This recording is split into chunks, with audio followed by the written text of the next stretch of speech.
Ensuite, moi je poserais plutôt une question, de droit international. Ce sont quand même, à part le navire militaire qui a été frappé, ce sont des navires civils qui ne sont pas russes. Et je crois qu'en termes international, en droit international, ça s'appelait bien une agression sur un navire civil. Je n'entends pas beaucoup de dénonciations alors qu'on fait volontiers de l'autre côté. Donc je crois qu'il y a un droit international qui va être interprété comme, en fait, on l'interprète comme on veut, et que tout le grand débat sur le droit international devient une très forte hypocrisie. Pourquoi? Moi, quand on fait la guerre, on l'a fait. Moi, j'ai pas d'état d'âme.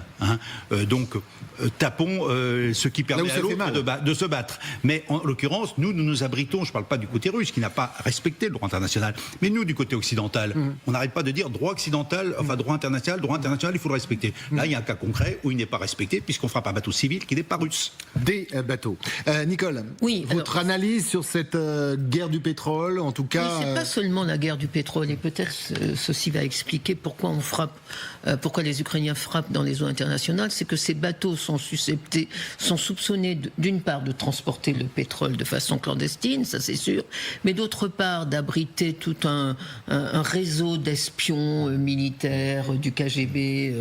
On va y revenir dans un instant parce que Sylvia nous a rejoint. Y compris des généraux impliqués dans des assassinats, notamment du patron de Wagner.